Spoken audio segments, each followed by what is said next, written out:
Senhor esteja convosco. Ele está no meio de nós. Proclamação do Evangelho de Jesus Cristo segundo João. Glória a vós, Senhor.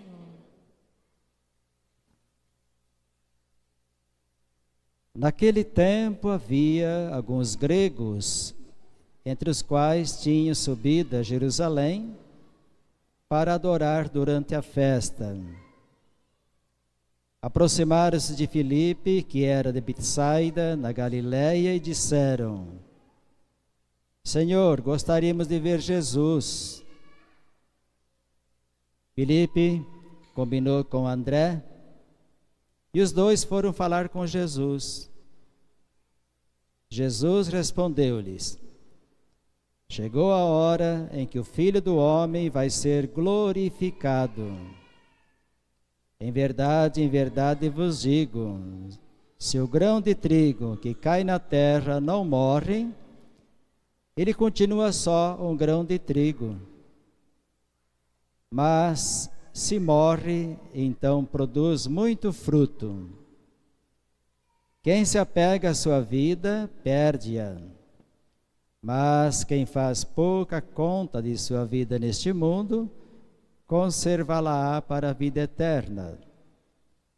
Se alguém me quer servir, siga-me, e onde eu estou, estará também o meu servo. Se alguém me serve, meu Pai o honrará. Agora sinto-me angustiado. E que dizer? Pai, livra-me desta hora. Mas foi precisamente para esta hora que eu vim. Pai, glorifica teu nome. Então veio uma voz do céu. Eu o glorifiquei e o glorificarei de novo. A multidão que aí estava e ouviu, dizia que tinha sido um trovão. Outros afirmavam, foi um anjo que falou com ele. Jesus respondeu e disse: Essa voz que ouvistes não foi por causa de mim, mas por causa de vós. É agora o julgamento deste mundo. Agora o chefe deste mundo vai ser expulso. E eu, quando for elevado da terra, atrairei todos a mim. Jesus falava assim para indicar de que morte iria morrer. Palavra da salvação. Glória a vós, Senhor.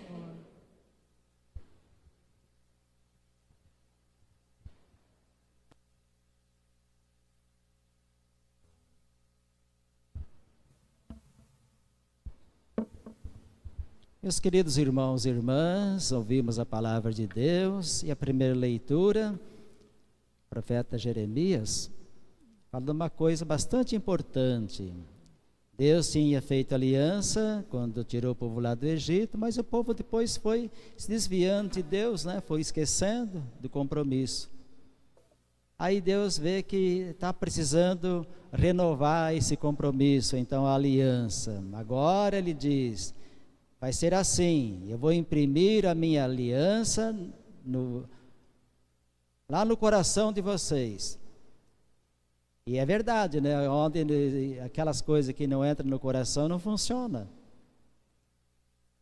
O coração que a gente fala aqui não é o coração que bombeia o sangue para o nosso corpo, mas aquilo que é central na nossa vida, que a gente chama de consciência, aquilo que é interior nosso. No começo da missa, eu gosto de pedir para fazer silêncio, para cada um olhar a sua vida como é que está, e isso funciona. Lá na Catedral em Votuporanga eu sempre faço isso também. Vamos ficar no silêncio um pouquinho, vamos entrar dentro da gente, vamos perceber como é que estamos. E assim, a gente vai lá no coração, vamos dizer assim, da nossa vida, do nosso ser. Então, a primeira leitura, o profeta fala agora a lei, a aliança, o compromisso, vai ser imprimido no coração.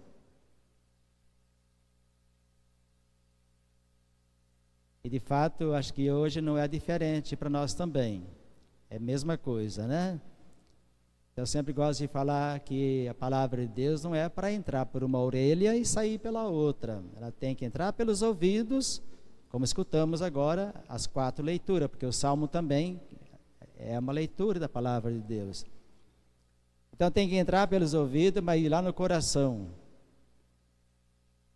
para ver se dá resultado, né? Se de fato nos transforma, porque a palavra de Deus tem essa força de transformação, se nós quisermos. E o evangelho de hoje, já é o clima da morte de Jesus que está chegando. Mas ele começa interessante, né? Logo no início, alguns gregos procuraram Filipe e perguntaram o que para eles? Para ele? O que eles pediram para Filipe? Queremos ver Jesus. Então André foi junto, né? E certamente eles não tinham religião, eram pagãos. Mas Jesus depois vai falar desse momento que já está se aproximando, que é a morte, né? Então ele vai desenvolver uma espécie de oração, de angústia. Tem uma dose grande de angústia aí nessa oração. Ele fala isso, inclusive: agora minha alma está angustiada. Ele sente que está chegando a hora. Você sabe que a missão de Jesus começou lá na Galileia, onde ele nasceu. Depois, todos os 3 anos, o tempo que ele esteve aqui, foi mais ou menos 3 anos, caminhou para Jerusalém, onde domingo que vem, domingo de Ramos, nós vamos fazer como sempre fazemos, todos os anos, vamos fazer a entrada triunfal dele em Jerusalém. Fizeram uma acolhida muito bonita para ele quando ele entrou em Jerusalém, mas só que em seguida veio a prisão, a condenação e a morte. Então ele já sabe o que vai acontecer nesse evangelho que escutamos. Então é interessante perceber que Cristo, várias vezes, ele foi ameaçado de morte, enquanto ele ensinava, fazia as coisas, né? Fazia as coisas no sábado, era proibido, enfim, a lei não permitia, ele transgredia as normas, tanto que um dos argumentos que usaram para condená-lo foi que ele era um transgressor. Mas por que Jesus fazia essas coisas? Por causa da vida. A vida vale mais do que qualquer coisa. Lá em casa tem um moço que sempre passa pedindo comida. Essa semana acabei a missa lá na catedral em Votuporanga, e eu não fecho a porta da minha casa, da minha sala, né? A minha grade ainda da casa não é muro, como hoje está no costume. Todo mundo fecha a frente, né? O portão fechado, muro alto. A minha casa ainda é grade.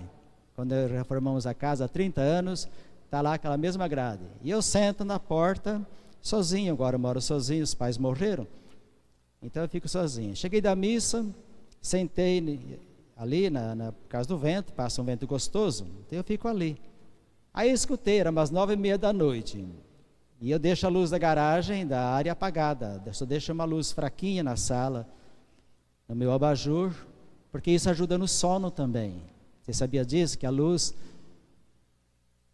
e muita luz à noite, o cérebro interpreta que ainda não está na hora de dormir não, porque está claro. Então eu aprendi que um abajur no canto, a luz indireta, ajuda para o sol não chegar. Porque eu sempre tive dificuldade de dormir. E eu deixo só com a luzinha acesa. Aí escutei gritar lá fora, né, chamando. Aí eu saí. Ele falou assim: eu estou com fome. Ele já tinha ido outras vezes lá em casa. Ele mesmo falou. E eu não tenho micro-ondas ainda. Eu falei: senta aí, tem um lugar lá. Falei: senta aí, que eu vou lá na cozinha e vou esquentar a comida para você. Só que você espera, porque eu não tenho micro-ondas, eu vou esquentar no fogão. Estava na geladeira. E eu que faço a minha comida, né? E aquele dia eu tinha feito. Eu tinha comida. Tem um dia que passou, não tinha nada. Falei: hoje não tem nada não. Aqui então esquentei a comida para ele. E ele não regula muito bem da cabeça. Levei, abri o portão, tirei o cadeado, entreguei para ele, comeu. Aí ele me falou, quando você acabar de comer, você me chama que eu venho pegar o prato, tá? Aí ele chamou, fui lá, peguei o prato, ele me agradeceu e foi embora. Agora, eu estava entrando no carro para vir aqui, ele passou, ô tiozinho, falou para mim, né? Eu queria comer. Aí eu falei, nossa, eu estou saindo, falei, né? Ah, tá bom então, tá bom. Mas depois lembrei, sabe do que? Daquela história do samaritano. Falei, eu devia ter descido do carro lá na cozinha para esquentar a comida para ele e ter dado a comida, que dava tempo de chegar aqui e rezar a missa, a mesma coisa. Aí me arrependi de não ter feito isso, porque fazer o bem faz bem. Vocês aprenderam isso ou não? Fazer o bem é um remédio e faz bem para nós. A gente se cura fazendo o bem. Aí depois ele já tinha ido embora, não deu mais tempo, eu falei, paciência, né? Mas eu estou falando isso por quê? Porque Jesus é aquele que fez o bem. E o bem causou raiva nas autoridades daquele tempo. Porque fazer as coisas no sábado, ele fazia só o bem, né? Então Jesus morreu por fazer o bem, o justo. A morte dele foi injusta, né? E quanta gente inocente morre injustamente. Então esse evangelho já vai criando esse clima. Como é que Deus é? Deus é tão amoroso, tão bondoso, que Ele quer atrair. Até hoje eu assisti a homilia do Dom Orlando Brandes, às 8 horas em casa. Falei, deixa eu ver o que o arcebispo de Aparecida vai falar, porque ele tem um jeito bonito de falar, né? Não sei se vocês já assistiram a homilia dele. Ele tem um jeito bacana de falar, que todo mundo entende. E ele fala no finalzinho do evangelho hoje, Jesus, que vai atrair todos a ele. E ele usou muito esse momento do evangelho para fazer a homilia. Então Jesus é aquele que quer atrair a todos para ele. Todos. Mas ele fala também, ligando a morte dele, do grão de trigo, né? Se o grão de trigo que cai na terra não morre, ele permanece só um grão de trigo. Mas se ele morre, ele produz muito fruto. E de fato é verdade, né? Jesus morreu, ressuscitou e produziu frutos. O grão de trigo é ele. Ele é o grão de trigo. Que morreu, passou pelo túmulo, ressuscitou e veio a vida para todos. E nós estamos aqui justamente por isso, porque ele ressuscitou. E hoje nós somos também grãos de trigo, igual ele. Por isso que estamos aqui na missa. Nós somos grãos de trigo. Então que esse domingo, que já é o último, né, da última semana da Quaresma, todo mundo sabe que domingo que vem começa a Semana Santa. Então esse é o último domingo e última semana da Quaresma.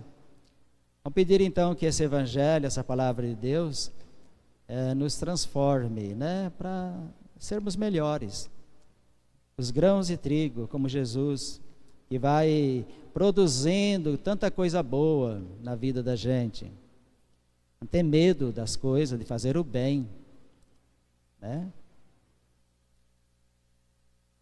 No dia que eu acabei a missa lá na catedral, entrei na sacristia para tirar a roupa. Aí chega um homem: padre, eu quero que o senhor me interna. Eu não conheço ele. Fica na praça lá, né? Estava com um envelope na mão. Mas eu falei assim, mas eu não sou o padre aqui da catedral. O padre, ela tem as fotografias na parede do bispo, do padre da catedral e também do diácono.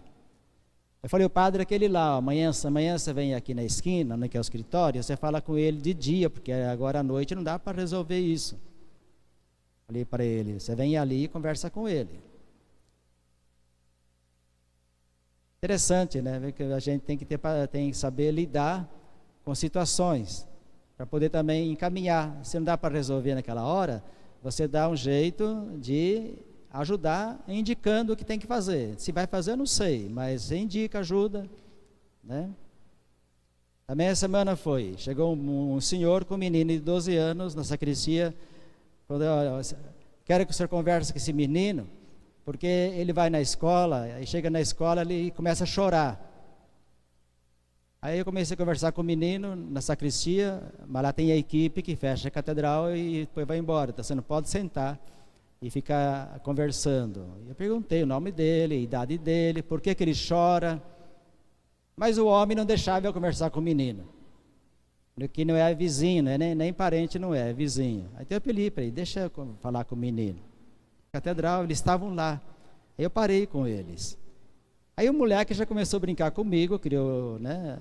Eu dei também um pouco essa liberdade dele se aproximar um pouco da gente, para não ter esse medo, né? Então eu notei isso aí.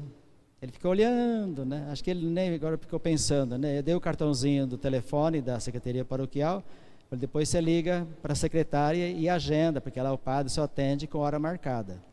Você marca o horário e vai falar com ele. Tá bom? Então se ajuda assim, como disse para vocês, não sei se vão atrás, mas pelo menos a gente faz aquilo que é possível, né? Então nós também, como grãos e trigos que estamos aqui, quanta coisa boa cada um já fez, mas nós podemos fazer mais ainda. E não precisa fazer grande coisa não, viu? Às vezes as pequenas coisas são aquelas que mais falam no nosso coração.